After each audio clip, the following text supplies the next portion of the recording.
I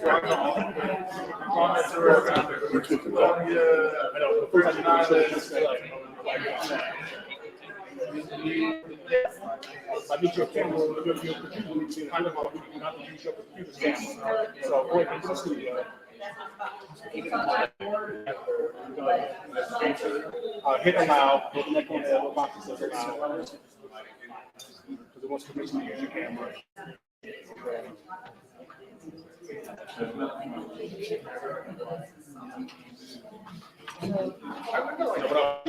Come inside, I need you to mute yourself.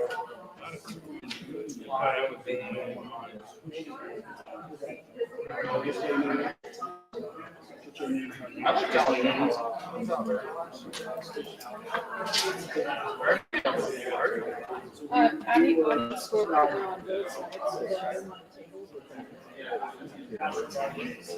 So,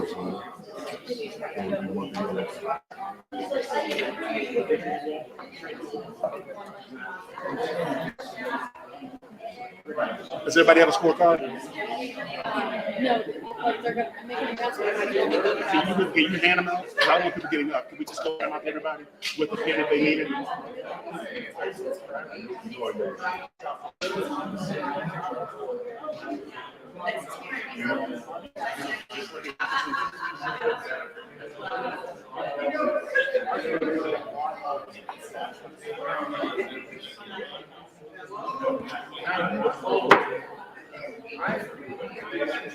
Now you're in the street.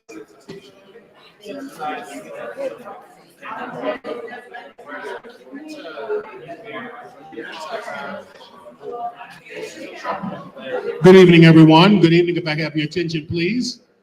Good evening. I love this cozy setup here that we have. The only challenge is when you talk, then we hear everybody talk. So we really want to hear from our candidates tonight. So let me just begin by saying thank you to each one of you for coming out and for your willingness to share your vision for the city of Denver and your vision for public safety. And we're very happy to have you. As many of you know, there was a shooting today, I believe, at one of our high schools here in Denver.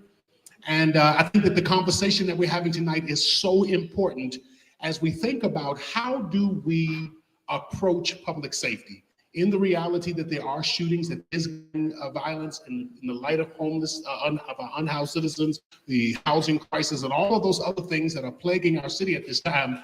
How do we approach it? I think the philosophical approach is so important. It is important for you to hear from these candidates. Those of you who are tuned in via Facebook and YouTube, please drop your comments into the comments section at the appropriate time toward the end of tonight's forum. We will open questions from community members that are both here in person as well as individuals who are with us online this evening. Also, we do have, for those who are here in person, we have a candidate scorecard so that you can keep up with the various issues that we, the Denver Task Force to Reimagine Policing and Public Safety, the Denver Justice Project, as well as Metro Deep, ACLU, and our other partners consider to be extremely important as it relates to how we make Denver as safe a city as possible. I am also happy to be able to introduce to you our two moderators. Our moderators are Giannina Horton, formerly with the Office of Independent Monitor. She is the Executive Director for the Denver Justice Project, as well as our city's favorite, Pastor Terrence Big T. Hughes. He is the former president of the Greater Metro Denver Ministerial Alliance. He is currently the pastor of Alpha and Omega Ministries, and we are so excited to have the two of them who will be leading this conversation tonight. I'm Dr. Robert Davis. I am the executive director of Seasoned with Grace, and we are the project coordinators for the Denver Task Force to Reimagine Policing and Public Safety. And so I'm going to turn it over to our moderators, and I'm going to ask each of us here this evening, would you please join me in to each of the candidates who are here tonight? Thank you so much.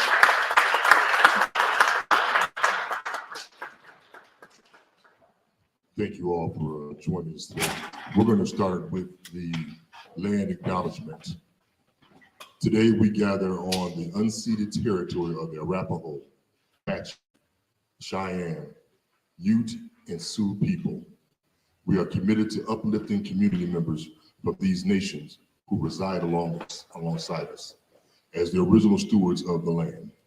It is our responsibility to not only do good work here and walk in gratitude, but also to support indigenous movements for justice. Thank you.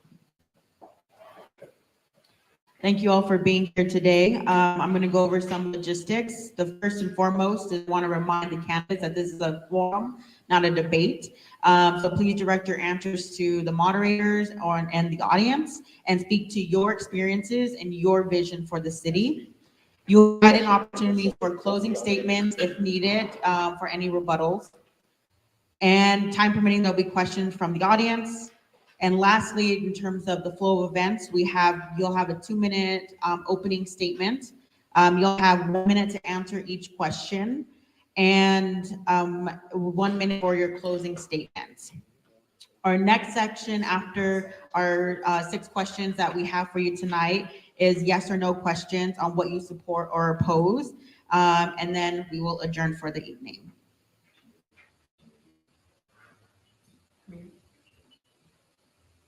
Oh, no, go ahead. Given time, we do want to hear from our community as well. So we're hoping that we'll have enough time to have them ask you guys some questions, and you'll be able to respond to your community. Thank you. See, we're a team, just bouncing, making sure we remember the details. Also, we'll have a timer up here because we want to honor the time of everyone this evening. We ask that you stay within this time frame, and we have hopefully it's a big enough clock that you can see. If for some reason you need a warning, like seconds left, I'm more than happy to do that. Just let me know.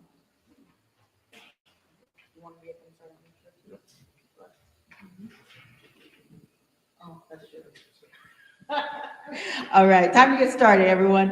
We're going to start from my left to your right. What is that? My left to your right?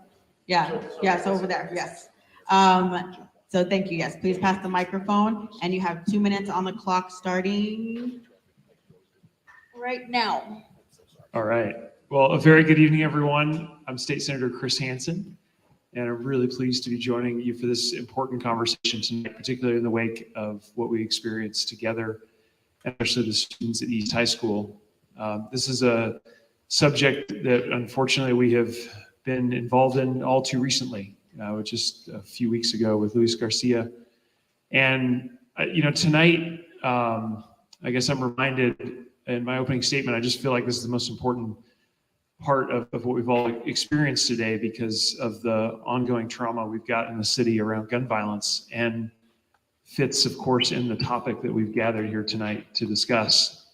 And I think for me, I just wanted to use my opening to share a bit of the personal reaction that I had this morning. There were several of us that were at Andy's campus for one of our final forums. I think this is the last one tonight, actually, that I'm involved in. I'm guessing most folks, this is kind of the end of the long set of forums that we've done. But I left the forum and immediately started getting text messages from my sons who are DPS students. I'm really pleased to have my oldest son, Sachin, here tonight. He's a sophomore at GW, and they immediately, of course, put GW under lockdown. My younger son is an 8th grader at McAuliffe. They were in immediate lockdown, and I got a note from him basically saying, "Dad, we can't go outside. No visitors allowed in the building." I get an email from the principal immediately. So all across Denver, our DPS families, all of our school families, every single person in town experiencing this moment of tragedy. And I'm so glad tonight to have this space with each of you to talk about what we can do, and I'm excited to have a chance for this conversation. So really appreciate you hosting this at this critical moment. Yes, good evening. My name is Jesse Lashawn Paris, representing for Black Star Action Movement for Self-Defense, Positive Action Committee for Social Change, as well as the Unity Party of Colorado, Frontline Black News, Shabaka's Black Experience Enhanced. I'll still be the next mayor of Denver in 2023. I am one of the people that was originally on the task force for reimagining the police. I came up with 112 recommendations. It was a collaborative effort with several members of the community. I was just one of many. I believe that police receive way too much of the budget. When you factor in the culture, it's riddled to the core with racism and white supremacy. That's 1, 2, Blacks, men, women, children, youth are harassed, profiled, targeted, used, neglected, killed in and out of custody with statutes, and the mayor to hide behind everyone is complicit for the sake of the slap on the wrist, sweep under the rug. Taxpayers in Denver pays for these unworthy individuals. 3, more police pays for the unworthy individual doesn't mean safety. 4, known factoid, police are responsible for allowing drugs, guns, and major criminals to float in and out of the city. Why will it be a lucrative visit? Why? It's a lucrative business, and it keeps the city, media, local, state-wide narratives agenda, bringing money to fix issues the establishment created. The worse it gets, usually around election time. So yeah, we can do better, and under a Paris administration, we will do better. Make sure you write in Jesse Paris on your ballot, JESSEPARRIS for Denver mayor. Thank you.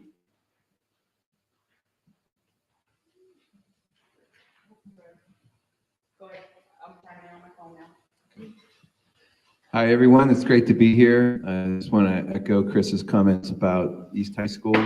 It's weighing heavy on all of our minds and hearts, I think, tonight. Yeah, I'll say a little bit about myself. I'm a political science professor at CU Denver. I've taught there for 25 years. I specialize in labor, immigration, community organizing, the history and politics of that.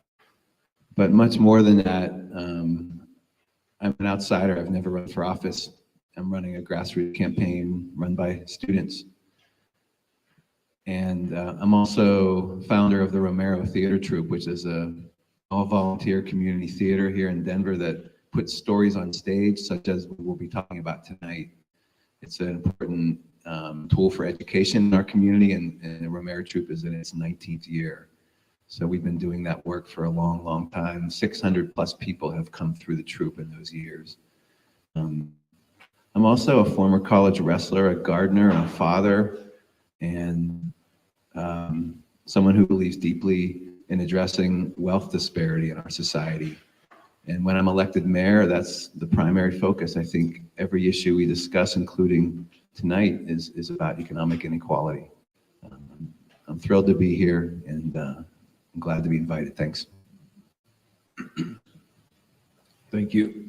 And to, I always feel sexy, and to echo what someone else says, but I do want to take a moment and recognize that it's important for us to keep the families affected in our prayers. Tonight, try to make a habit of not saying the same thing twice in every room, saying the same thing over and over. It gets a little boring to me. And tonight's no different. We're here because we care, and if you didn't care, you wouldn't be in this room. And largely, a lot of times, the things that we say are folks who aren't necessarily in this room. But because you're in this room, I'll tell you this, running this race and trying to get to the mayor's office is more about how do we work collectively. There aren't any easy fixes. There aren't any panaceas. Nothing is coming down from the sky and giving us these brilliant ideas to change things immediately. These are processes, and they're processes that don't involve one woman or one man. I think if there's anything to keep in mind, whatever we talk about and whatever we cover tonight, it's a collective ability of people to get it done. As mayor, I think it's something that someone has to have inside of them. I think it's something that you're raised with, that you believe, and that you're committed to.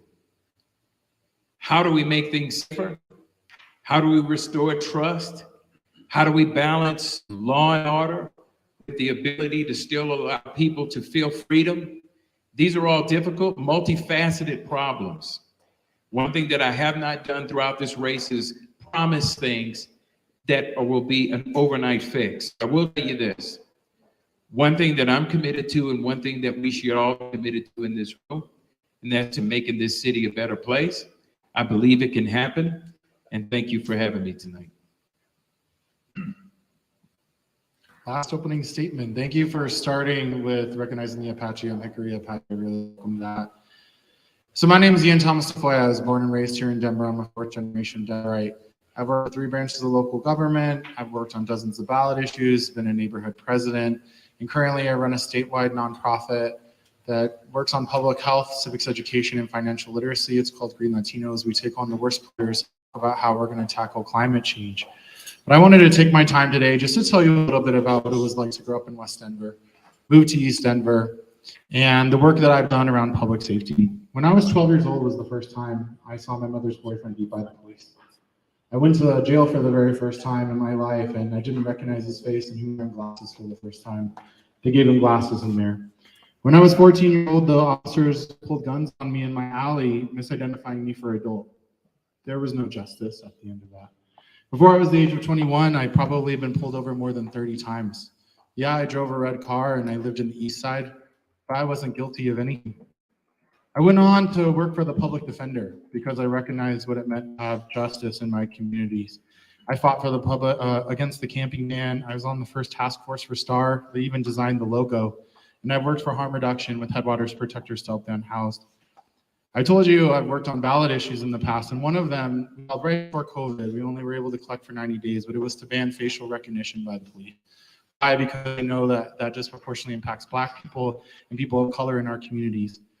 Days before COVID, I was jailed for singing at the Capitol with 38 other individuals against a fracking well that was drilled next to a school. And I can tell you there are serious public health implications in the jails. I marched for George Floyd, and we actually went 2 days after the problem started, and we picked up the pieces, cleaning it all up and saying, yes, Black Lives Matter, and connecting our narratives. I've challenged CELI ordinances with RTD, Allied Security, and their contract for the city.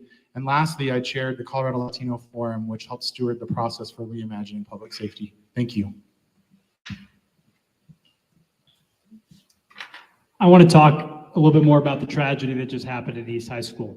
So we had 2 staff members shot by a student being patted down. I am calling on the Denver School Board to immediately reintroduce school resource officers to our schools. Unacceptable that they were removed in the first place.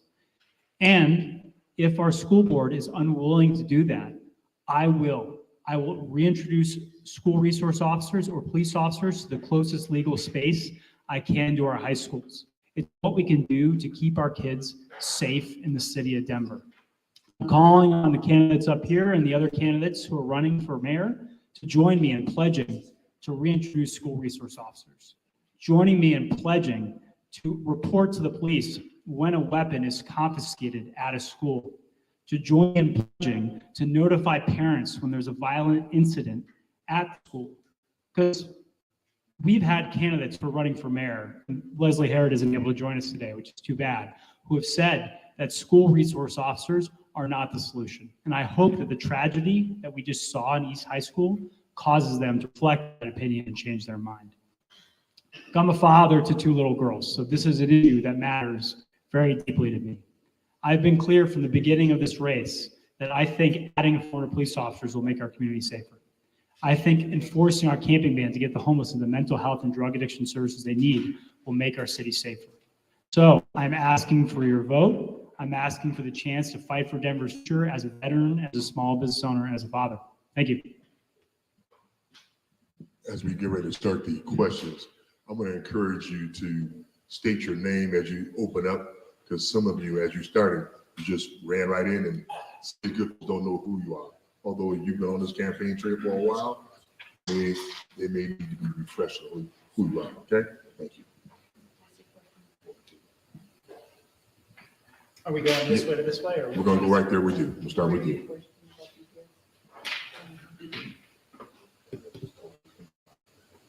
So the first question I have, I'm going to ask this. Matter of fact, since we've already been talking about this, everyone is mentioning it, as mayor, you will have influential power because you don't have direct power over DPS. You have influential power with Denver Public Schools and must bridge collaboration and resources to best serve Denver youth. Please describe your plan and vision to curb violence in schools and promote overall safety for our youth. So to reiterate, Andy Rougeot, to reiterate what we're just talking about, I will hold the school board accountable for rising violence at our schools. We had a tragedy today in East High School where 2 staff members were shot by a student who was being searched because that was part of their day-to-day. As when they showed up to school, they were patted down, not by a police officer, but by a teacher or staff member. It's unacceptable. And if our school board will not do its job, will not protect kids, my daughter, kids like Chris's sons, I will station police officers immediately outside of our high schools to make sure our city is safe. I will ensure that we are reporting when a gun is confiscated at school, because as a parent, I deserve to know there's been a gun in my kid's classroom. I think the police should be involved if we are pulling guns off of a kid in a school. So as mayor, I will hold our school board accountable, and I will not let the excuses that we're hearing from our current mayor, where he says, well, it's not really my job, happen under my watch. Just waiting on my timer there. Ian Thomas Tafoya.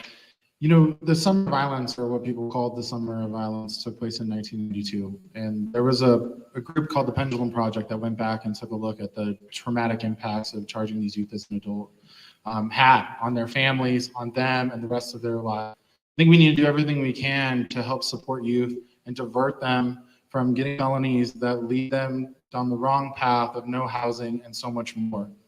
The mayor at that time, Mayor Wilson Webb, invested in youth, and I took advantage of those programs, the libraries, the rec centers, reading programs. I went horseback riding.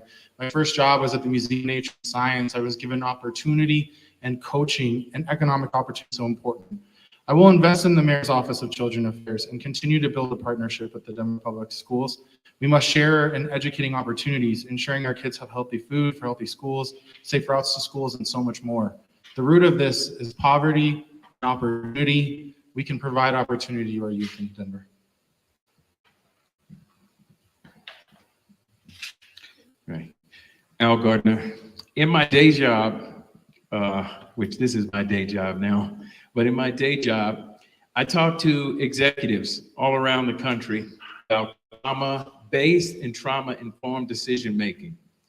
What that centers around is how humans make decisions when we're faced or when we've experienced something. And it's very tempting in moments like this to make decisions based off of the trauma that exists. And a lot of times what leaders have to do is to pull back and try their best to separate that trauma from what we need to do. It's very easy to say we need to do X. We need to respond by putting them here.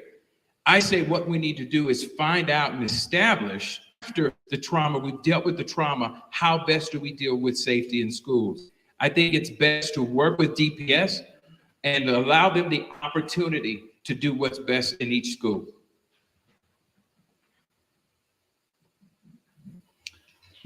Jim Walsh.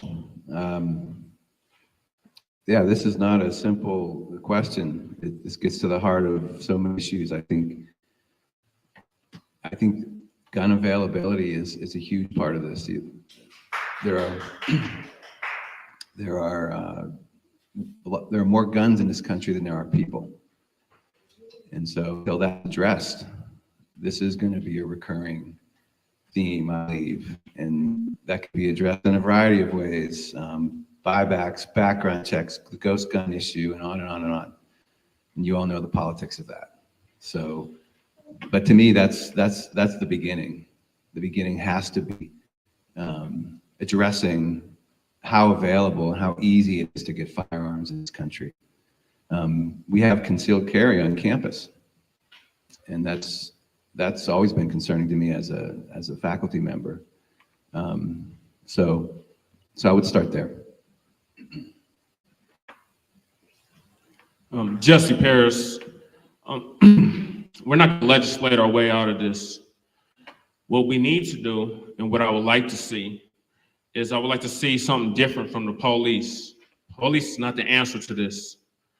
I'm thinking parental, the model that was based out of Shreveport, Louisiana, where there was gang issues that were going on in a predominantly Black high school, and the Black fathers stepped in and created something called Dads on Duty. We need to do something similar here in Denver. We need to start relying on the police for everything. We're throwing all this money at police and they're not preventing nothing. We're seeing exactly in Uvalde, Texas, the police sat around and let those kids get killed for an hour. So police is not the answer to this.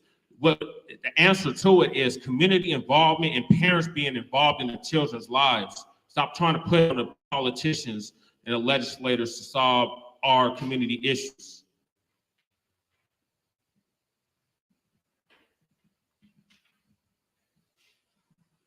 All right. Thanks. Andy, that was quite an opening. I think you do want to catch up with the news, though, because the superintendent has already announced that there will be 2 cops in every high school in DPS. So you want to check that out. Yes, the SRO discussion is an important one that has come up in this race already. I raised my hand when it was asked, should the high schools have the option of having SROs? And I think the answer is a clear yes. But I want to talk about a piece that came up just a moment ago around gun access, because this is one of the key issues, I think, in reducing gun violence. And this is something that I have worked really hard on at the state legislature. I'm the prime sponsor this year of the ghost gun legislation, sponsored last year, the safe storage bill to make sure that kids can't take guns from their parents and requiring safe storage. And I sponsored a bill to create the Office of Gun Violence Prevention, and working right now with that office and Principal Walker and other principals around the state to get grants to improve safety in our high schools. Practical steps. We've got a lot of work ahead of us. Next question. Describe your vision for public safety in the city and county of Denver, and how is it similar or different from the current administration? Yeah, thank you. You know, I have had a chance to focus on this throughout this campaign. And to be very clear with the voters, I believe the #1 job as your next mayor is to rebuild, rejuvenate, and retrain our Department of Public Safety. We are down almost 200 officers in DPD. We're down almost 300 officers in the Sheriff's Department. This city deserves a world-class public safety department. That means fully staffed, that means fully trained, fully supported, highly accountable. I believe that's what Denver deserves. And I think that's my #1 job as the next mayor, because all of our plans in the other departments cannot work. Our rejuvenation of downtown, our reinvestments in rebuilding after COVID don't work unless we have great public safety. So I see that as the #1 job of the next mayor, to recruit and retrain and train. And it starts from the moment somebody walks into the academy all the way through their service in DPD. And I was proud to be a part of the effort at the state to make sure we have accountability for officers all across Colorado. Jesse Paris, I'm the only candidate up here that stated I would publicly, I would defund, punish, and abolish the police. Now, I keep hearing all this talk about training. We just need better training for these officers. First of all, we need to be honest about what the police function is in this country, what it was based off of. Slavery, slave catchers, patty rollers. That is the history of the police in this country. Until we are willing to have that honest conversation about what the police are and what their function is, we're not going to get anywhere. Don't worry about the police is not the answer. The police are getting $600 million. That money could be redirected to funding towards STAR and other programs where the police are not needed for situations such as somebody having a mental health crisis. So the Paris administration, that's what we would do.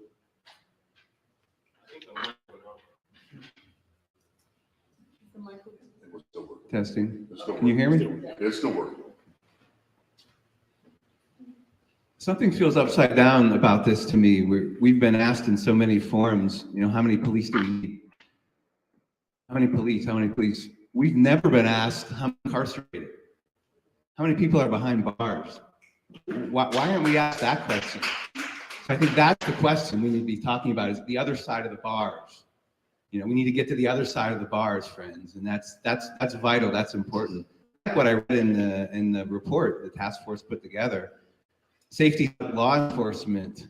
It's not about number of law enforcement. Safety is about the presence of economic and social justice. That's safety. That's public safety. So I was jazzed when I read this report because it resonated with so many ways. And I just want to say, you know, there's a reason why, you know, the number of people incarcerated in the U.S. has increased 700% in just a generation. 700%. The vast majority are from low income. The overwhelming majority. So we have to ask ourselves tonight, why is it?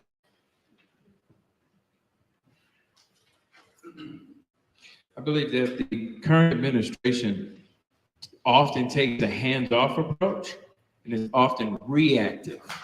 So we react to things once we see them in the city. STAR is a result of us reacting to something. We talk about getting school officers as a reaction to something. And I think what we need to do is change that to become proactive. Now, sometimes that's difficult to do because who has a crystal ball? However, we're lucky enough to have enough trend data to be able to look and try to assume and prepare for what's coming forward. The difference in my leadership and the current leadership is I believe in being proactive. I don't believe in being reactive, and I think that's where the mayor has dropped the ball. I also believe, on the other hand, we can't take our hands off. We need to hold the chief of police and sheriff responsible, and they need to share their strategy with not just the mayor. They need to share their strategy with other people just like you in this room, and we need to calibrate it and audit it yearly.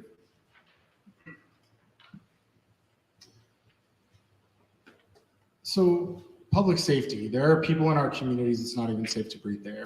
There are people in our communities it's not even safe to drink their water. There are people in our community who can't even cross the street without getting hit by a car. There's 1/3 of our children in Denver who go to bed hungry or to school hungry every single day. We have the poor in our community who are literally being traumatically displaced and having everything they own destroyed. Our jails were empty during COVID and they're filled again.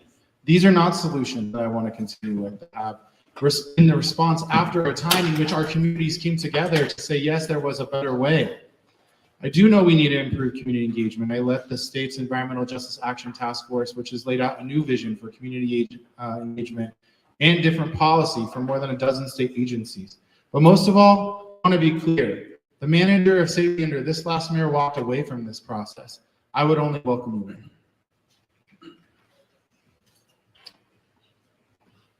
Our city is not safe right now. You can look at metrics like we've had an almost tripling of murders in the past 10 years. We're one of the car theft capitals of the country. People don't feel safe going on a run at night, going out for dinner. My immediate next door neighbor on Christmas Eve had 4 people jump their fence, try to pry open their back door, and he had to sit there on hold on Christmas Eve, listening to that dial tone ring and ring and ring. That's a memory that will stick with that family the rest of their life. It's unacceptable. That's why we need to actually increase the number of police officers we have. So I disagree with what I've heard so far. We need 400 additional police officers in our city to make sure we're safe. We need to increase funding for police, for training, if we think training is effective. Also to make sure our 911 system works, because right now if you call 911, there's a 25% chance you'll sit on hold for more than 30 seconds. One of the worst moments in your life, you'll sit there and you'll hear ring, ring, ring, ring. That will change with me as mayor. I'll fight for our future and make our city safer.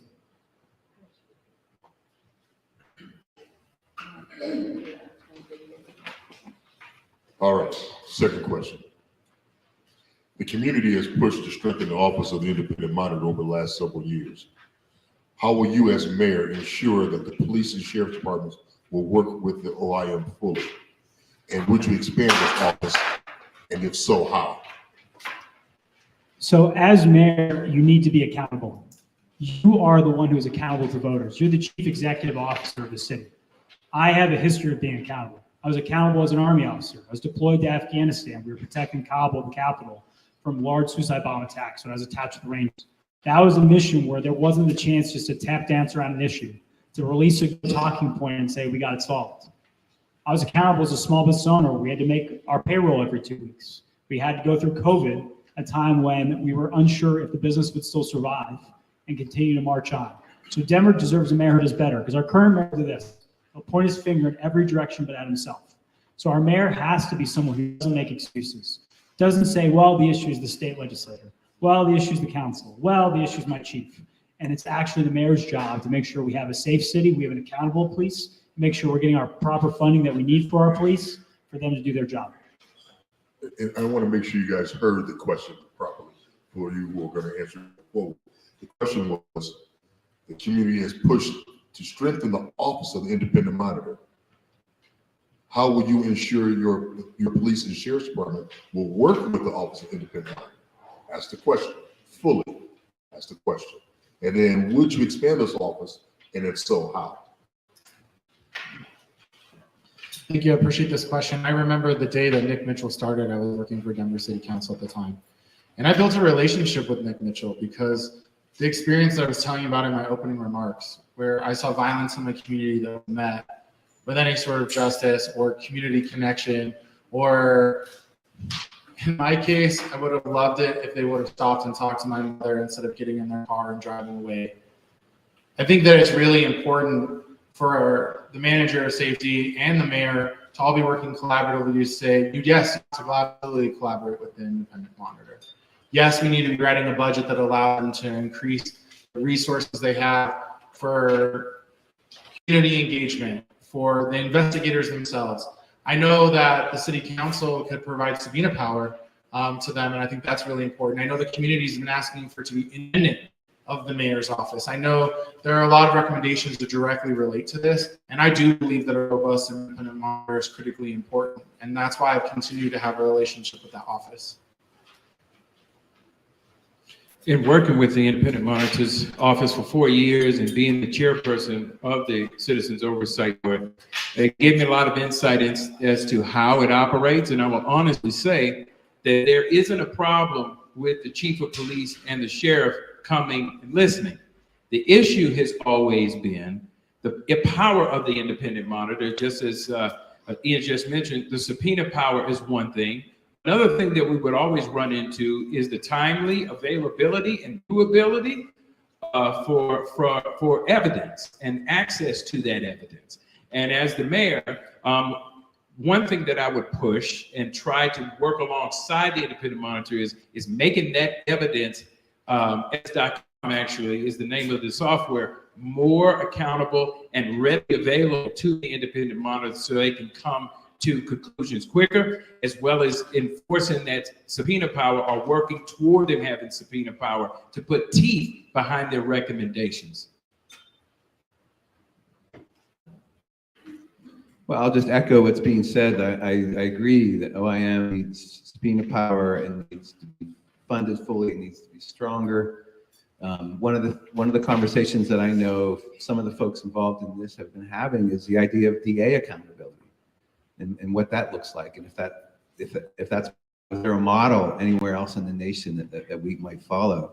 I also think the important piece of this is really what the task force is doing, which is community oversight. There has to be a community oversight piece to this, and I think this task force is the beginning of what could be institutionalized in some way. Yeah, I echo everything that's been said. Oh, sorry, Jesse Paris. I echo everything that's been said. I've also worked with the independent monitor over the past 6 years now. My childhood friend, Paul Childs, was killed by DD in the late or early 2000s, 2008 to be exact. So it was shortly after that we came up with the independent monitor. I would like to see an independent monitor actually have some teeth to it, not only with the subpoena power, but actually getting officers charged and convicted and jailed and imprisoned for their actions, and made it where they won't be able to be hired somewhere else, and they will lose their pensions and they will lose their retirement. There has to be an example set that this behavior is not acceptable, and you are going to be held accountable. Just like Black people have been accountable for everything we do and say in this country since the founding of it. So that's what I would do. All right, Chris Hanson, super important question, and it came through on the questionnaire that was sent out before this event. I support getting subpoena power for the independent monitor. I support making sure as mayor that they have adequate resources for investigators. Otherwise, there is no independent monitor because they are not independent and they wouldn't be able to do their job. I also want to point out a couple of important structural changes that we made at the state level in the budget that I helped lead last year at the Joint Budget Committee. First, a large investment in our public defenders across the state. And this includes adding a significant data capacity for them. It was about a $20 million investment that we made, massive investment to make sure that video evidence from body cameras and other sources is independently kept by the public defender's office and is available by the independent monitor. So that, I think, was a huge step forward for the state, and I was very proud to work on that last year in the budget. The other thing that we did is invested in a statewide system for police interaction data collection. Both of those pieces, very supportive for the independent monitor work. For the last 10 years, Denver has seen an increase of the unhoused population. Please describe, and this is a 3-part question, so feel free to write this down if you need to, is A, describe, what factors have contributed to this increase? B, how do you address the permanently unhoused, and how do you address the unhoused who are seeking permanent housing? And C, what do you believe the mayor's role should be in addressing homelessness, and what tools would you utilize? I know I gave you homework, didn't I? Yeah. I combined the last two. All right, want me to read that again? Yes. Okay, all right. So over the last 10 years, Denver has seen an increase of unhoused population. Please describe, A, what factors have contributed to this increase? B, how do you address the permanently unhoused? And how do you address the unhoused who are seeking permanent housing? And C, what do you believe the mayor's role should be in addressing homelessness? And what tools would you utilize? All right. There you go. That is a In a lot to minute. do in 60 seconds. I will do my level best. This is a great 3-part question. Factors, there are many. Every single person who's unhoused has a different situation, right? It could be mental health and addiction issues. It could be both. It could be neither. And we need to create a flexible, powerful system in Denver that can help each person meet them where they're at to help them move off the street into permanent housing. The mayor plays a huge role in this, and I've laid out a very detailed plan on my website. I'd love for people to take a look at it. It starts, in my mind, with a clear audit of our current spending.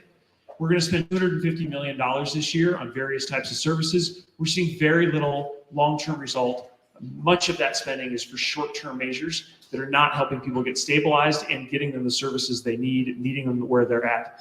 I think there's, again, a huge role that the state has to play here. I was proud to be part of that, again, in last year's budget. For the first time ever, the state stepped up and is spending significant money to expand permanent housing and wraparound services with addiction support and mental health treatment. It's the first time that's ever happened. It's going to make a huge difference in Denver. 300 extra beds out of the gate, and that's a big part of my solution. Jesse Paris, the only one up here that's been unhoused before the camping ban and under the camping ban. Factors of homelessness, poverty, the cost of living, not keeping up with the wages, slumlords. There's a long list of factors that lead to somebody becoming unhoused. That's just a few. What role does the mayor play in this? The mayor has the right to repeal the urban camping ban, the inhumane ban that's been in effect for the past 12 years that organization Denver Homeless Out Loud championed the bill against, called the Right to Survive, if you all recall, and y'all said that we can do better. Well, it's been 4 years. We're not doing better, Denver. We're doing worse. So that's one thing we can do. Another thing is there's not a one-size-fits-all for this. To say that we can just create more tiny homes or more permanent supportive housing isn't the answer. We need to get people into home ownership so they can actually pass on generational wealth to the next generation.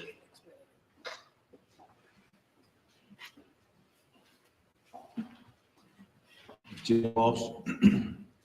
So nearly 2/3 of Americans live today paycheck to paycheck. So the numbers of people in our city and our country who are on the precipice of being unhoused is massive. And that's not an issue that is something that people can just be blamed for their situation. For me, it's vital that instead of being asked what we will do to or for unhoused people, is sort of treating unhoused population as objects, need to be seen as subjects and ask the voices of people to come forward and be a part of policymaking spaces, really like Jesse is talking about. How to address this? Stop criminalizing people. Stop sweeping people. Repeal the urban camping ban. Offer resources directly into the hands of people who most need them through a guaranteed income program. So to me, there's a lot of things the mayor can do. Factors, Al Gardner. Factors I have here: loss of job, abuse, other factors, and cost of living. I think those are a lot of factors. A lot of times we look at drug addiction and other things as a result of folks being homeless, and not all the time those are the progenitors of someone being homeless. Secondly, when we talk about permanent homeless, how do we deal with that? I think strengthening case management. Right now we have case management, but I think the case management, which is on an individual level, actually going out and beating the ground to gain information from those individuals. We quote Houston as one of the leaders in it, cut down by 6%. They've also done this in 12 years. It's taken time. They move people from homeless to permanent housing, and they skip kind of the middle piece, which is something I would really like to take a look at to reach that success. Lastly, when we're talking about the unhoused, what are the tools and how do you fund it? I think we need to leverage every local dollar, every federal dollar, and every state dollar. Thankfully, the Governor Pohl is just recommitted to being able to invest more money into us attacking this issue. Thanks, Ian Thomas Tafoya. I mean, I agree. It could be a medical incident. You get hit by a car, divorce, abuse. But I really look back in Denver, and I think the Great Recession is really the start of a lot of this. With people who lost their homes and exacerbated during COVID. And of course, corporate greed has to be blamed here. I grew up in Cole, where they started building these first buildings, and they didn't build any of the apartments that were affordable to anybody who lived in Cole already. The lack of universal basic income, super important. We absolutely need that. We need rent control. These are issues that we have to do to stave off more people from becoming unhoused. I was telling you earlier, I founded a nonprofit in the pandemic called the Headwaters Protectors. We directly provide public health and sanitation and connect people to resources. People need to be treated like people and talked to as such. We also need to be investing in eviction defense so that people don't become homeless. And once we create stability, more than half of these people are already working. So if we can get them stable, they can lock their things up, they can get to work. Then we can concentrate what resources are left to support the people who are still struggling. There are multiple causes for homelessness. We hit many of them. It can't be the price of housing. It can be abuse. But for our uninsured homeless, it is drug addiction and mental health issues. So you look at those populations, there are different approaches that are needed. That's why, as mayor, I will enforce our camping ban to get the homeless into the mental health and drug addiction services they need. Because we are not being compassionate. We see someone who's dealing with a fentanyl addiction lying on the street, and we step over them. We're not being compassionate. We see someone who's dealing with a mental health issue in a tent, we walk past them. The compassionate thing to do is to get that person into the help that's already being provided. Help being provided by the almost $250 million we're spending as a city. I have a beautiful park by my house. Been out there with my oldest daughter in my arms, walked out the back gate, seen a man defecating along the fence line who's dealing with the drug addiction issue. That man is a son. That man might be a father. We are not helping that man by saying he is living his life. We help that man by getting him into the drug addiction and mental health services already being provided by the city. Thank you. The Denver Task Force to Reimagine Policing and Public Safety submitted 112 recommendations to the city of Denver in 2021, addressing overall public safety initiatives, policy, and practices. How would you implement the recommendations of the task force? How would you work with community and city leadership to make this happen? Thank you. So looking through those recommendations, there are many good recommendations in there. Some ones that highlighted that popped to mind for me is using faith-based organizations as part of the public safety process. Of text messages when you have a court date coming up to let you know that's going to happen. Of ensuring that we're staffing store off of 911 calls and demand. However, there are some, in my mind, bad recommendations that we should not include. For example, ending cash bail for serious, I want to underline that word, serious crimes. That is not a good idea. If we have someone who is accused credibly of a serious crime, you think of assault, rape, murder, that person should not be allowed out on bail. Ending traffic violations is not a good idea. That will make our streets less safe. We should allow our police officers to search a vehicle that has been pulled over for a traffic violation. So there are some of these recommendations I agree with that I will work hard to implement and are being implemented by our city. There are other ones that I deeply disagree with that I make sure we do not implement. Pastor Reeves, would you please repeat the exact question for me?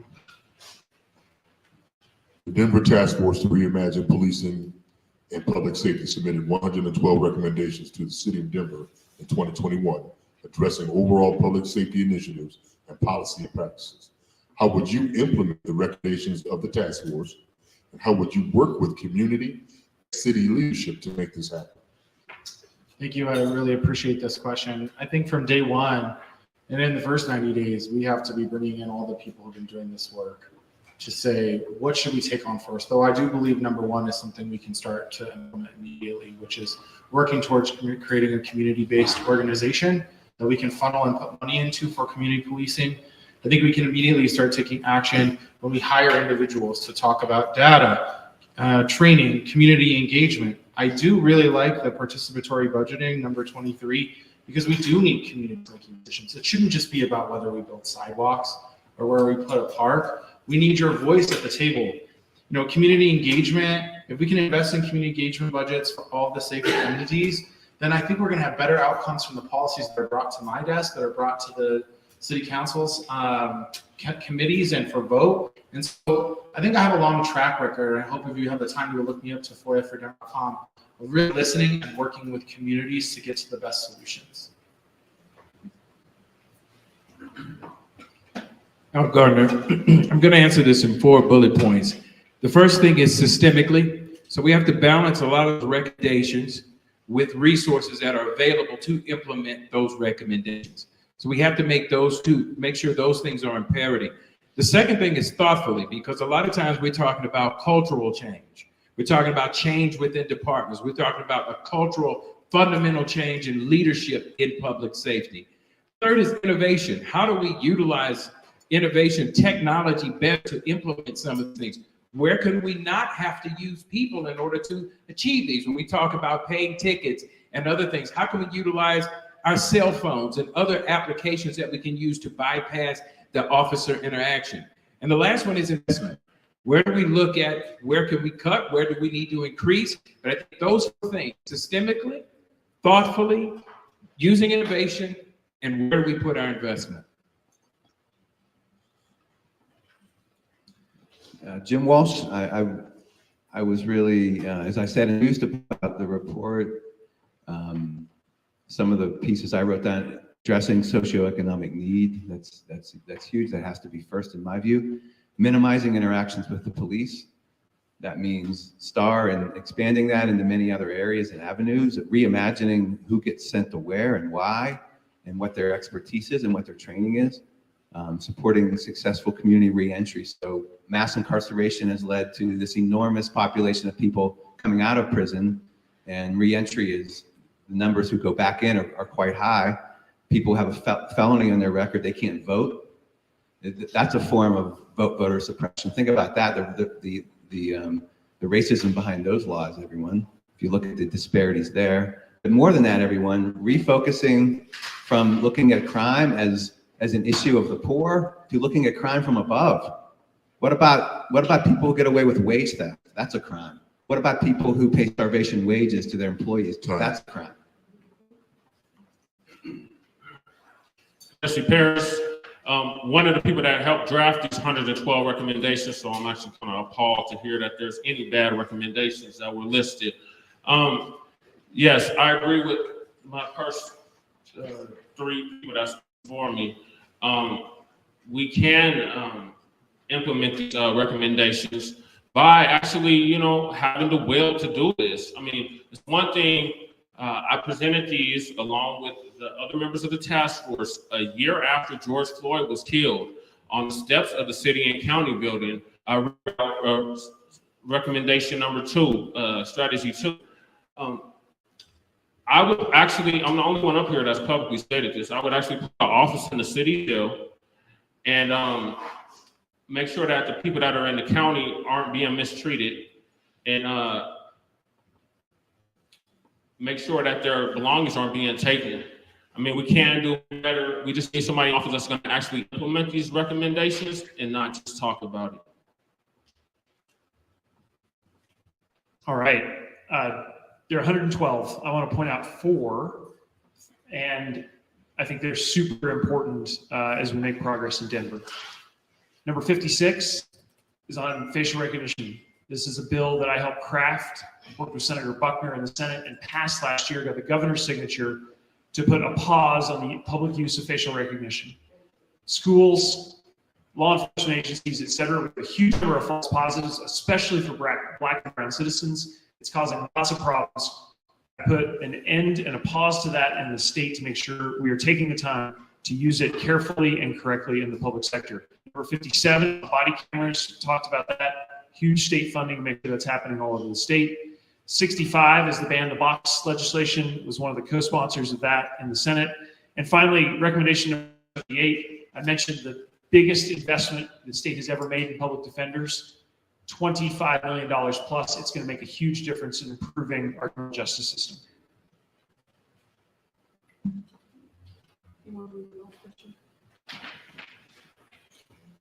There have been a number of youth programs and opportunities cut from the city budget. For example, PAL and arts programming. What do you intend to do to provide resources and access to our youth and youth-serving community organizations to fill in the gaps? This one hits close to home, because I mentioned I've got 2 teenage boys who are looking just for these sorts of opportunities. I'm glad you brought up PAL.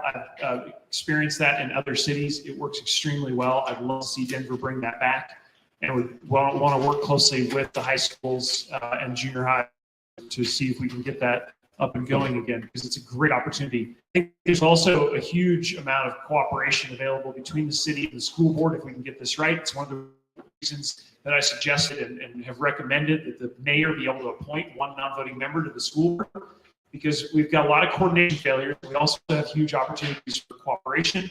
So getting tight interconnection between our city rec centers and things like the PAL opportunities, the police athletic leagues. This is a place where the city and the school board can make rapid progress if we get our act together. And that has been a missing piece. We've seen a lot of coordination failure between the school board and city hall, and that will end in my administration. Jesse Paris. So when I was growing up in Denver, because I'm a native, like 30 years, when I was growing up in Denver, we had programs such as Night Grooves. We had programs such as We're Bound. We had programs where we, us latchkey kids, have something to do. I would like to see that brought back, so our youth have something productive to do. I would also like to see some like a job corps type of situation, so our youth, not only are they getting educated, but they're learning a trade that they can use to create income when they do graduate from high school or college, and they'll have a means to take care of themselves and their families. That's what I would like to see under the Paris administration.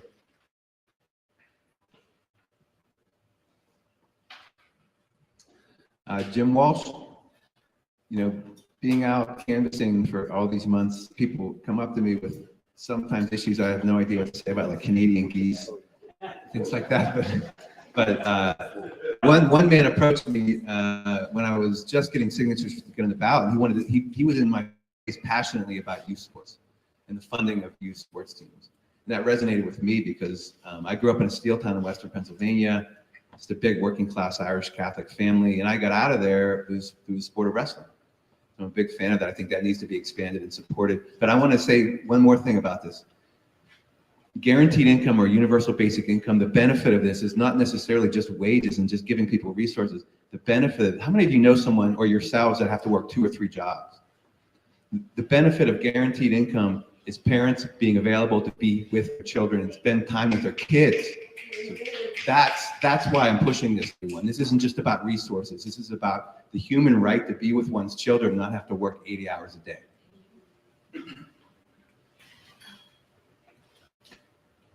Al Gardner, yeah, one of my two sons actually played football for PAL when they were little, and I remember how important it was to them, and I remember also it was great because we didn't have to pay a whole lot of money to get them involved. We missed that. I would say as mayor, probably one of the important things to answer your question is to really take a look at the park and recreation budget. That's partial to what activities are going on in PAL, and immediately that's what comes to mind in terms of finding funding to be able to offset that cost, because we know PAL is a result and an arm of the Denver Police Department. Now, if you look at a loss in officers on the street, as we look at sometimes declining and the inability of them to run that as an extracurricular part of that, we have to look at how to fill the gap. And when we look at how to fill the gap, I see it in two ways. A, take a look at the part of funding for Parks and Rec. And the second thing is to see where we can come along the DPS and other private industries to try to fund that. So as I mentioned, I was a youth educator, and that's how I started my career. And I still teach kids with my day job now with Green Latinos. I had a chance to do some civics and agricultural for education of about 3,000 children up in Longmont just a couple of weeks ago. You know, I was also a vice president of the Denver Parks Board. We need to appoint people to the Parks Board. The mayor gets to do that. We want to emphasize investment in youth. I want to keep the My Denver card going. I think that's quite possibly Mayor Hancock's greatest legacy. We need to invest in outdoor equity. We need to restructure, actually, you know, the SFC fund, the fund our museums. There's actually 3 tiers to these. The top are raking in millions and millions of dollars, and the lowest tiers and the second tiers are the ones that are community-based art programs. These are the ones that are teaching our kids with art and zoning and crossing all these different boundaries between the athletics, the outdoors, science, math, and the art, and we need to invest in them. And lastly, I guess I would say, is we have a lot of open jobs at the city right now. Collective bargaining. I have a supporter right here who works for the library. We need to invest in the libraries. We need to invest in our workers so that they're giving the best care back to the children that they're working and programming with. It's critical that we are properly funding our after-school activities. I'm a dad of 2 little girls. We're heavy users of the library. We check out 7 to 8 books. It feels like a week. We love going there. However, like our city right now is wasting money. That's one of the reasons why we don't have enough funding. We are spending $8 million as a city on what will be failed election campaigns, part of the fair election funds. So we are spending city dollars that could instead be going towards plowing our streets, to a 911 system that actually picks up the phone, to properly funding after school activities, and instead spending it on the TV ads you've got to watch on TV, on money on liquor stores, on double dipping, paying employees in your NGO, and paying them as part of your campaign staff. It's $8 million that's being taken away from the taxpayers. $8 million being taken away from our kids, from after-school programs, instead being spent on failed political ambitions. I think that is not the right use of taxpayer dollars.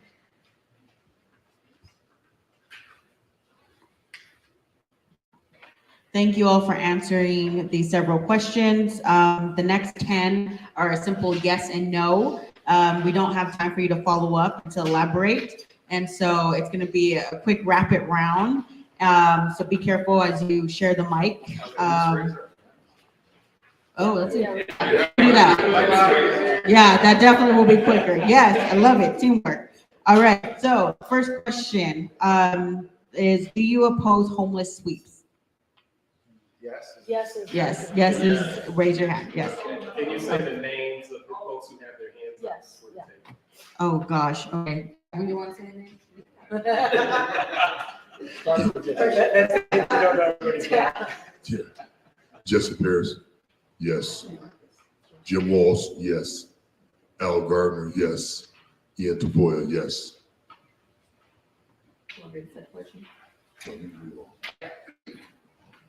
All right. Second question is, do you support expanded STAR and other community-led co-responder programs?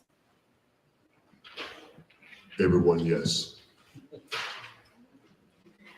Do you support repealing the urban camping ban? Jesse Paris, yes. Jim Walsh, yes. Al Gardner, yes. Ian Tafoya, yes.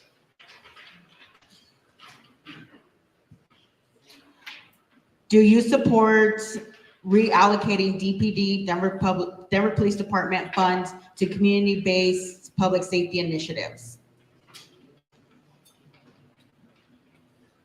Chris Hanson, yes. Jesse Parrish, yes. Jim Walsh, yes. Al Gardner, yes. Ian Tafoya, yes. Andy Rougeot, I don't want to mispronounce your last name. Yeah, Rougeot. Rougeot, no. Fifth question, do you support safe injection sites and other harm reduction initiatives?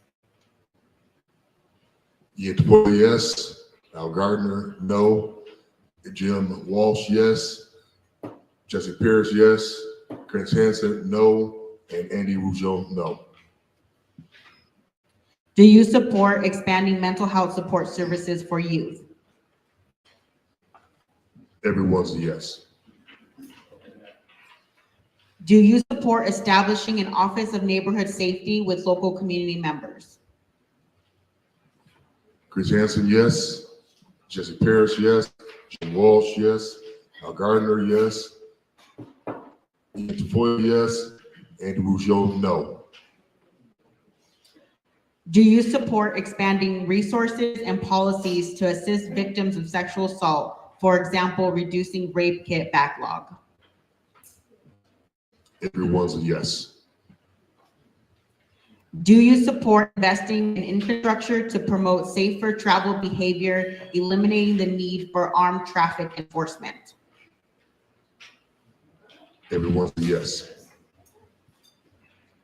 And lastly is, do you support providing Office of the Independent Monitor with subpoena power? Ian Tafoya, yes.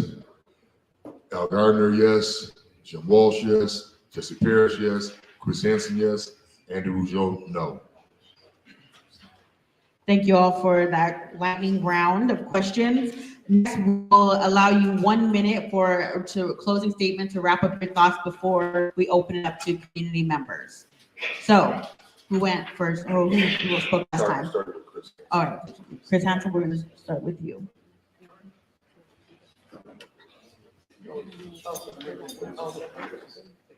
My bad. We'll just have it started. Okay, yeah, totally fine. All right, just a huge thank you to everyone for coming out tonight as we get into the final couple of weeks of this incredibly important election. I decided to run for mayor because I believe we need to build a city that works, a safe, affordable, and greener Denver. We had a chance to talk about many of those ideas very specifically tonight, and I thank our hosts for having this conversation. It is so vital to this election. We've got important work to do. I'm the only candidate in this race who brings significant private sector management experience and public sector management experience to the office of mayor. I've had a chance to lead at the state legislature on the state's biggest issues. I've had a chance to share some of that with you tonight. I've also run billion-dollar projects and giant teams all over the world in my past life in the private sector. I believe that combination and being able to bring together a diverse and talented team to City Hall is how we tackle these difficult issues in front of us. I would love to earn your vote in this important election. Thanks for having me tonight.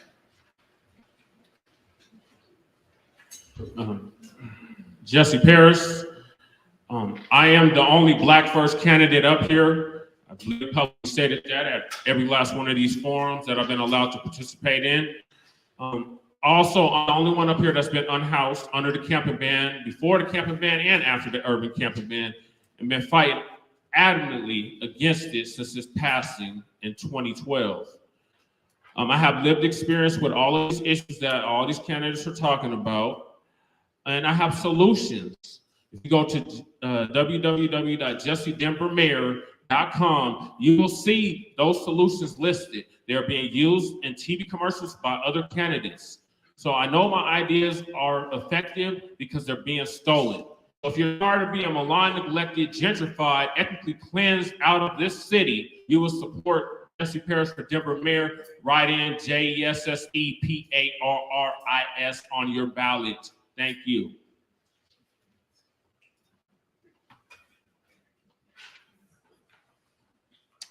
Walsh, I'm feeling a little nostalgia here because this is our last rodeo, at least until the the next 2 months begin.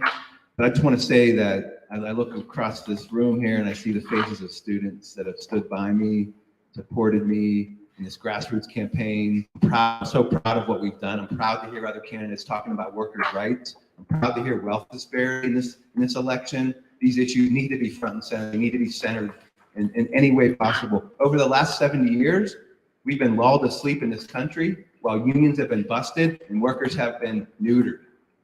And it's time to change that, everyone. It's time that we have a mayor in Denver who is a worker. Denver can be an example that other cities can follow, and I intend to be that mayor. Guaranteed income is getting a monthly amount of money into the hands of people who need it. This is not a handout. This is giving money to people who have already earned it. They have worked their asses off, and they deserve those resources to be able to pay rent, to be able to see their children, etc. So that's what I would do as mayor. Harm reduction is big for me as well. Including many other policies. This has been an amazing journey, everyone, and thank you so much. Thank you, Al Gardner. I will say, I do believe that my management experience is significant. And the reason why it's significant, because I have a long line of people who have come up with me. I'm not a leader who's risen by myself, and that significant line of the people that you're able to bring with you. The second thing is, I don't talk about my personal story a lot, but it was 7 of us. We grew up in abject poverty. If it wasn't for free cheese and water, we wouldn't have eaten. But by the grace of God, all 7 of us went to college. All 7 of us are professionals. That's important to me because that informs how I see the world a lot. That informs my ability to recognize and to partner and to understand people who aren't necessarily where I am, economically or otherwise. Lastly, I'm very passionate about how I view things. George Floyd was my high school football teammate. I never would have thought in a million years that he would be the person to catalyze and change things. So I'm informed by a lot of things that are taking place in my life. I don't talk about it a lot, but as your mayor, these are the things that I bring with me to that office. Thank you. Ian Thomas Tafoya again. I really enjoyed this whole process of interviewing for the job, and I'm so grateful for everybody and the work you're doing, the challenging questions. To people who are out there watching saying, maybe I want to run for office, you should, because we need more representative democracy, and we need people to step forward and to try this out. It's not easy. It's the hardest thing I've ever done in my life, but I know myself better and my community better now that I did it. My grandmother, I was her caregiver. She passed away during this campaign. I just want to say, Grandma, we made it here till the end. And I want to let you know that when I started this process, we talked about transformation. I had some ceremony around this, got smoked off after we signed the paperwork, and the whole thing was about transformation, just like this forum was about transformation. I invite you to do the work with me. We have 10 days to call, knock, talk to your family, collect the ballots, tafoyafordenver.com. I hope that you can see the work we've been able to do together. Imagine if we could do it every day. And my motto is together we rise, and I truly believe it. Thank you. My name is Andy Rougeot. I'm running for mayor because I love the city. I think it's the greatest city in the country. It's the city where I settled down after I got out of the Army. I came to Colorado in 2011 and was stationed down in Fort Carson.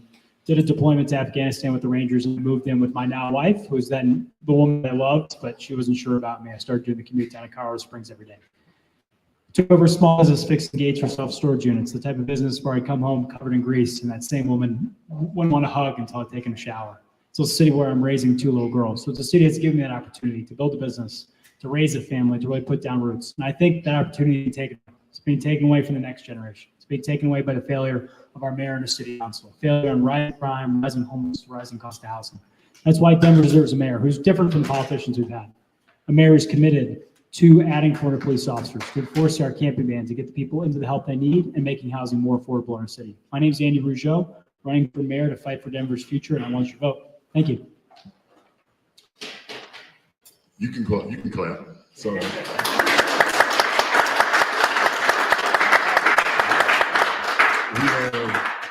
We have some online questions for you as well. We're going to open up to the audience. I do want to make this brief statement, and that is this. We do thank all of you for participating and not only being here tonight, but also the survey. As you look at your scorecards, if you look at the bottom of your scorecards, you'll also see there were folks who didn't find it important enough, in my judgment, to about public safety in Denver. Task force stands firm and standing with for public safety. They're all at the bottom of the sheets, sir. People don't learn about the sheet. That's what that is. The people who did not answer the survey: Aurelio Martinez, Debbie Ortega, Mike Johnston, Renee Behrens, Roberta Toretta, Thomas Wolf, and Trent Rodriguez did not answer the survey. We had a candidate who also did not participate, did answer the survey, but did not participate in the forum due to scheduling. And that was Kelly Bro. And that's why she's not here. But it's a choice to be here. It's 2 nights. So if it's important enough, in my opinion, you'll be here. And so we thank you all for participating and for participating in this election process. A lot of different views out here. And that's what makes this work. So thank you all. I'm gonna open it up. We'll start with one question from the online, and the first person who would like to. And then, sorry, we had a 7:30 as a stop time for this? Yes. Okay. Yes. I have another. And if you have to go, we understand. So understand. So if anyone has to excuse themselves, Thank you. we do appreciate it. Thank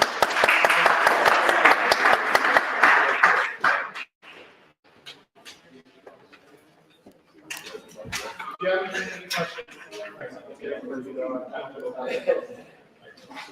Sorry. So